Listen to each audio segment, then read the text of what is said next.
है। हमें कहा गया साहब रूस से कच्चा सस्ता तेल आ रहा है।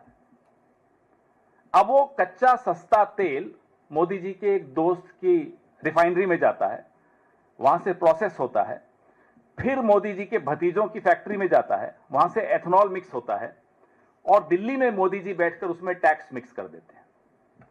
इसलिए 100 रुपए लीटर पेट्रोल देते हैं आप।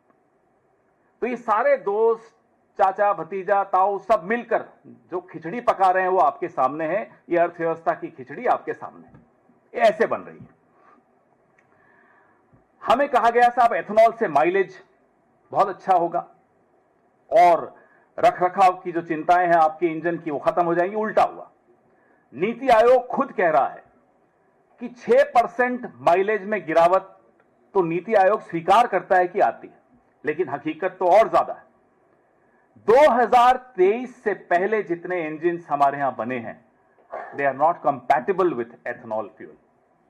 इंजन डैमेज हो रहे हैं, हमारी आपकी मेहनत की कमाई बर्बाद हो रही है, लेकिन किसी को कोई फर्क नहीं पड़ रहा, किसी को कोई चिंता नहीं है, क्योंकि चोरी की गद्दी है।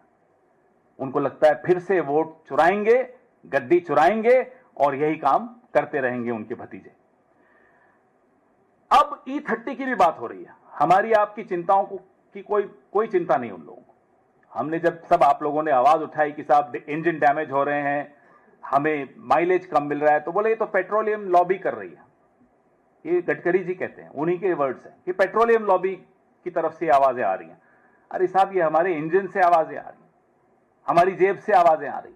ये कोई पेट्रोलियम लॉबी के लोग नहीं है हम और आप। हम तो पेट्रोलियम लॉबी के शिकार हैं, अब हम एथेनॉल लॉबी के भी शिकार हैं। आम नागरिक तो हर जगह से परेशान किया जा रहा है, पेट्रोलियम लॉबी भी और एथेनॉल लॉबी भी और वोट चोर भी, सब परेशान कर रहे हैं। अब आपको मैंने बताया पानी, अनाज, तकनीकी प्रभाव। अब किसानों पर आ जाइए। किसानों का हमें कहा गया साहब ये एथेनॉल की वजह से उनकी आय 2022 में दुगनी हो जाएगी।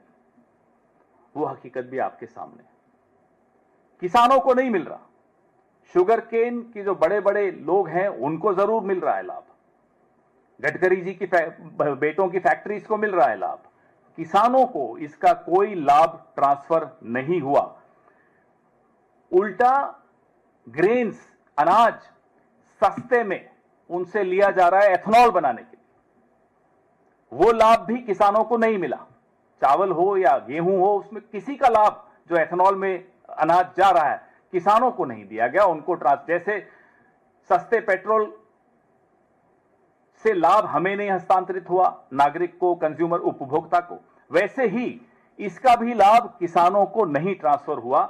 यह भी लाभ जिनको लेना था वो ले गए। पर्यावरण के बारे में मैंने आपको बताया। जो जितने एथेनॉल की डिस्टिलरीज हैं ये लाल श्रेणी, रेड कैटेगरी के प्रदूषक हैं। जो सबसे डेंजरस, सबसे एक्सट्रीम कैटेगरी है पर्यावरण के लिए नुकसान पहुंचाने वाली कैटेगरी, वो है रेड कैटेगरी। ये उस रेड कैटेगरी में आती हैं एथेनॉल की डिस्टिलरीज।